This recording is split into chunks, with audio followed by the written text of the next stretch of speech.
Alright guys, this is News Listener by Angelo. Salamat po sa mga manonood at if hindi ka pa nakapag-subscribe, please hit the subscribe button. And just in case po, meron po kayong nakitang advertisement doon sa videos natin, please don't skip it to support our channel. Okay?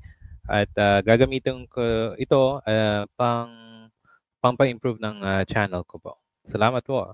Okay, so guys, pag-usapan na natin yung matagal na tong viral video ni Vice Ganda.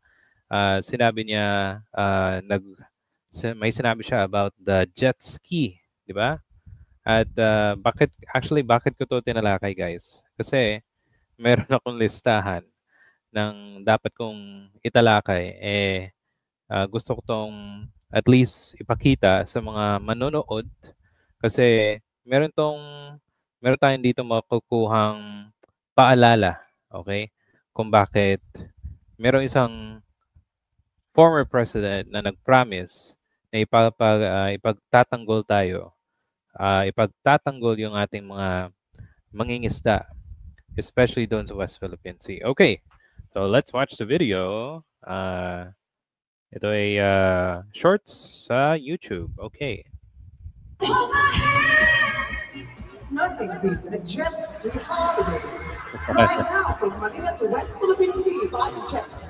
Get unlimited water bombing from Chinese vessels and free cheap. Oh, kita niyo yan? Okay. So, naririnig niyo, sabi niya, water bombing from Chinese vessels.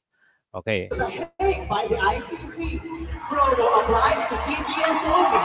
Big allowance and BBMs are prohibited. Okay, dyan lang muna tayo. Wala na, huwag na tayo dun sa may mura na part. Okay, so the Vice Ganda mentioned about jet ski, tapos yung pagbomba ng Chinese vessels, tapos yung papunta ng ICC. Okay. So anong actual na message dito? Ang message dito para sa akin yung kung nagpa-promise ka, especially doon sa presidential campaign, okay? At napakahalaga ng iyong na-promise sa mamayan na ipagtatanggol mo yung mga mangingisda, yung ating mga Coast Guard doon, mga navies natin, at ginawa mo lang siyang isang joke pagkatapos ng ilang taon bilang isang presidente. Di ba?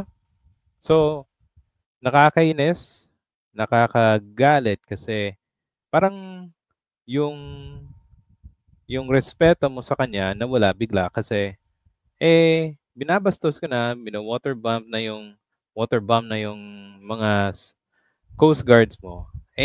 Para sa iyo, isa lang tong scrap of paper. 'Di ba? Okay, so panoorin natin yung ito, papakita ko sa inyo guys. Si Duterte yung kanyang wait lang. Yung kanyang campaign promise, okay? Ito. Papakita niya, sasabihin niya to kung bakit. Okay, let's watch this. With an explanation itong jet ski brouhaha. Alam mo, panahon ng kampanya yon.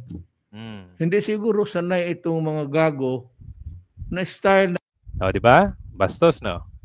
Sa pananalita mo pa lang, alam naman talaga na hindi ka kaaya-aya, hindi ka isang respetadong presidente. Okay, let's listen more. Ng style ko sa kampanya. Pati yung bunganga ko ngayon. Nagyabang ako na pupunta ako sa Sprat Day. Okay, so guys, narinig niyo yung sinabi niya. Sabi niya, nagyabang ako. Napupunta ako doon at ilalagay ko yung flag ng Pilipinas. So, alam naman natin na matanda siya. Pero at least sana naman may ginawa siya, di ba? Sana naman sinabi niya doon sa Chinese, nakipagtulungan siya, pinakita yung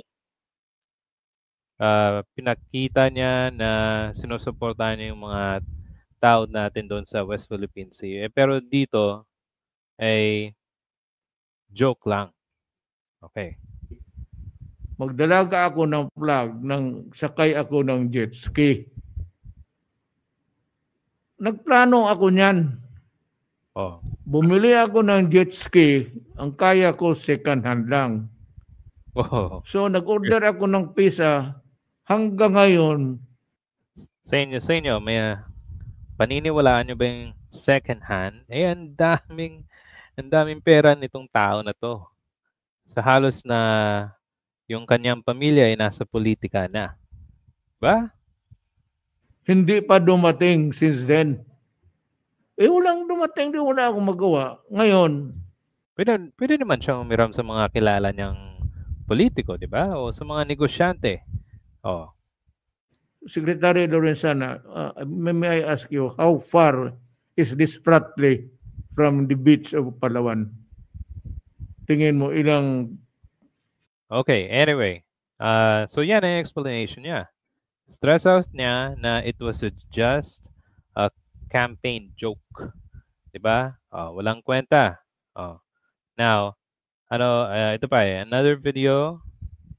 Pakita ko sa inyo. Halo tayo. Yung papel, sa totoong buhay, between nations, yung papel, wala yan. Kung sino yung... Diba? Kung nanalo tayo sa arbitration court, at sinasabi niya dito na ito ay isang papel lamang para ihagis sa waste basket or sa trash can. Sino sa mga tao na katulad ko na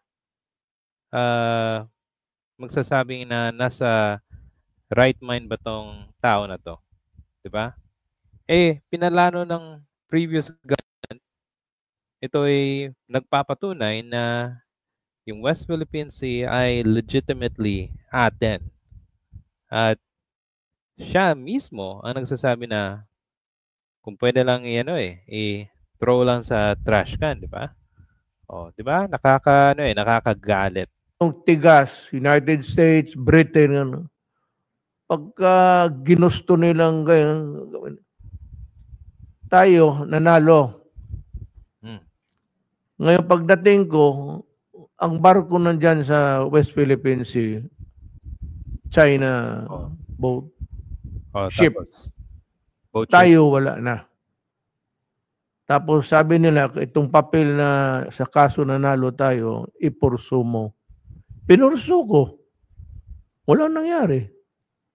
Sabi, pinurso tapos naging tuta ng China. Di ba? Ano nangyari? Lahat ng priority. Merong mga Chinese citizen na naging Pilipino noong panahon ni Duterte.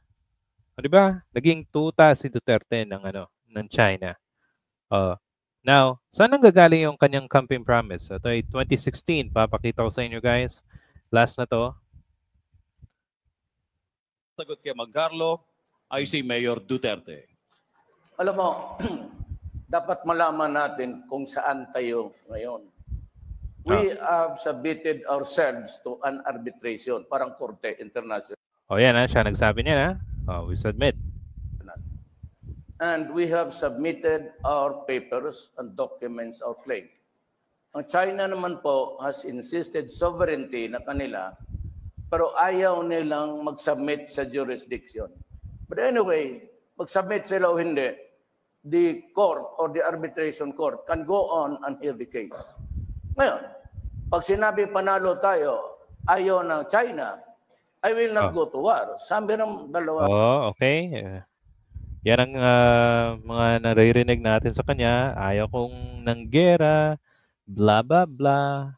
Tapos, tuta pala. The distinguished speaker, pupunta ako sa China.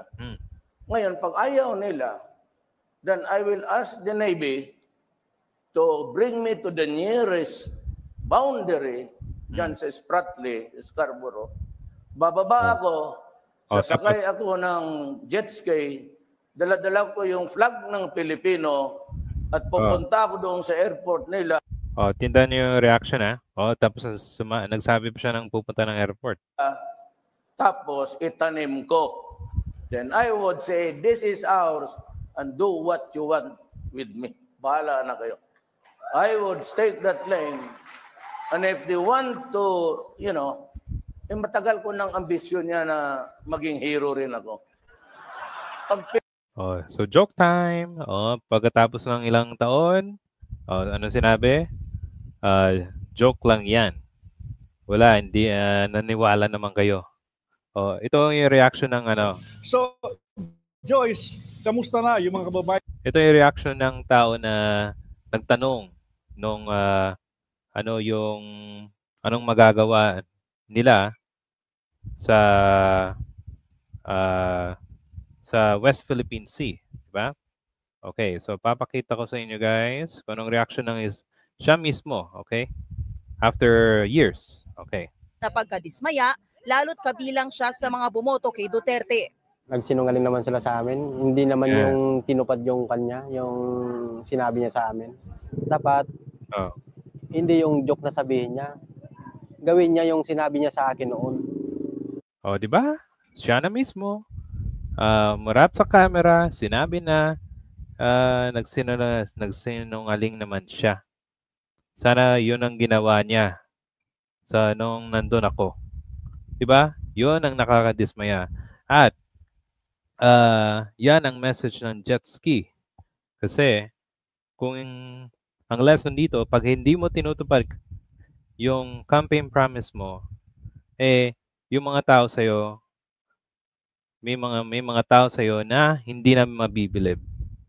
At yan ang nangyari dito sa tao na to. Especially ako. Ako bumoto ko kay Duterte noon. Pero sa mga kabalbalan, mga sinasabi niya, at mga korupsyon na nangyayari sa bansa, wala na.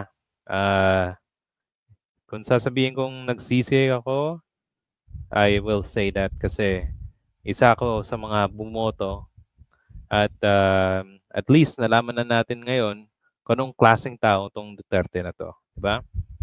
Now, anong pinagagawa niya nung naging presidente siya? Yung Davao Death Squad, DDS, dinala niya sa Manila at ang daming patayan sistematiko. When you say sistematiko, may mga lugar na nangyari yung krimen at merong isang report na doon mismo sa araw ng SONA, habang sinabi ni Rodrigo Duterte na dapat ganito, ganyan, nangyari yung patayan. Di ba? So, meron talagang sistematikong patay sa mga inosenteng tao. Okay? Walang due process now. Hihingi kayo ng due process sa ICC at sa mga dito. Sino niloloko nyo? Di ba? Yun. Yun guys. That's it. If you have any comments or suggestion, please like and subscribe to support this channel. Salamat po sa panonood and I'll see you in the next video.